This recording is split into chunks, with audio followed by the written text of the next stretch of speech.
Hello, this is Joe with a quick tutorial on how to use the prop and mixture in normally aspirated aircraft. That's engines that don't have turbochargers. We're in the Cessna 172. And you would pull the mixture back as you climb an altitude to lean it out. You'd set the throttle to a specific RPM and then slowly bring the mixture out as the RPM increases. It'll get to a certain point and then the RPM will start to go back down. And that's where you gently push the mixture back in a little bit. And that's best mixture, and that's your best power that you're going to get for the altitude that you're flying at. And of course, the higher up you are, the more you'll have to lean it out. Now that's for an aircraft with a fixed blade propeller. For aircrafts with constant speed propellers where you have a propeller knob, you would actually look at the EGT, or exhaust gas temperature, and you would pull the mixture back and wait for the EGT to reach its peak, and then if you keep pulling it back, the EGT will actually start to go back down.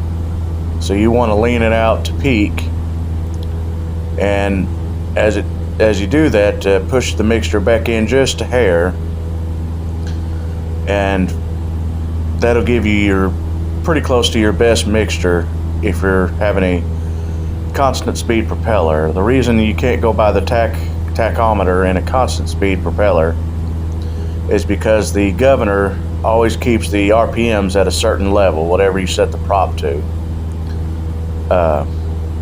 So you use the exhaust gas temperature. And like I said, you pull it back and the EGT will rise. It'll reach its max. If you keep pulling it back, the EGT will actually start to go back down. And you want to get to its max and then gently push the mixture back in, just a little bit. Now in a constant speed propeller, you have a prop control. It's usually a blue knob or a handle, and it's used for increasing the propeller pitch or decreasing the propeller pitch relative to the airflow going over the prop, or the propeller blade, I should say. And without getting into the science of how all that really works, it's somewhat similar to the transmission of a car.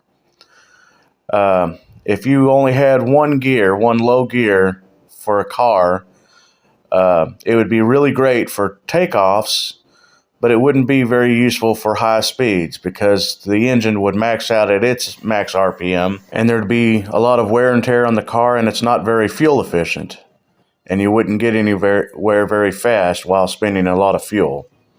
And the inverse would be true if you only had one high gear.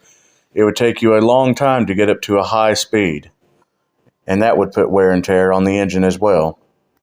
So aircraft with a large speed regime that they can fly through from slow to fast, it's really necessary to have a constant speed propeller, unlike a Cessna 152 or a 172 where their top speed is about 110, 120 knots in level flight. They really only need a fixed blade propeller.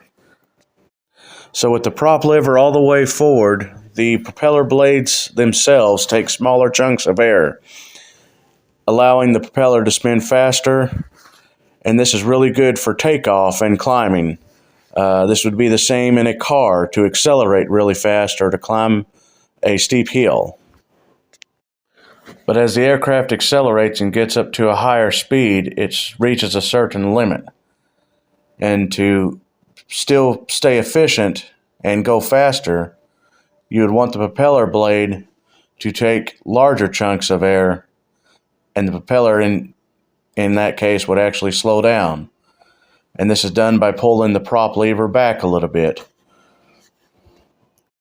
This lower RPM conserves fuel and puts less wear and tear on the engine while maintaining a high airspeed for the aircraft. And then as you descend and come into land, you would push the prop lever back forward again. The propeller blades would go back to a lower pitch, taking smaller chunks of air basically, and make it efficient at lower speeds. And this would be good for takeoffs and landings and to go around if you need to, but for low airspeeds for the aircraft.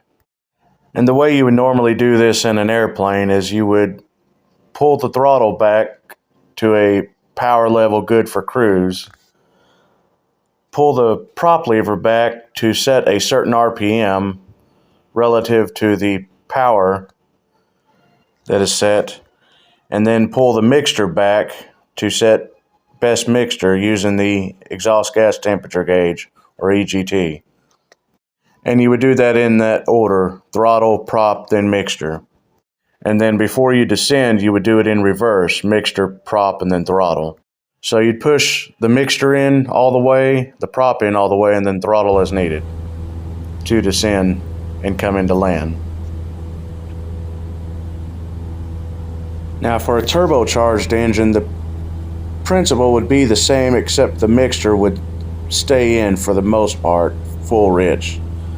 I don't have too much expertise in turbocharged aircraft, but there's plenty of videos explaining the mixture and how to use a mixture on a turbocharged aircraft. Now for a turboprop, where it's a gas turbine engine with a propeller on the front, there's no mixture at all. You would just set the conditions levers to high idle, and you would never touch them again until you get ready to shut the engines down. The prop lever, a lot of modern aircrafts, it's done automatically through what it's called a FADEC system. So the only lever you really have to concern yourself with is the throttle, such as the TBM 930 that's in the flight simulator. It only has one knob, and that's basically just the throttle. Now in the King Air, you do have prop levers, but basically they're just really for sound. Once you get up to altitude and cruise, you pretty much pull them back to 1600,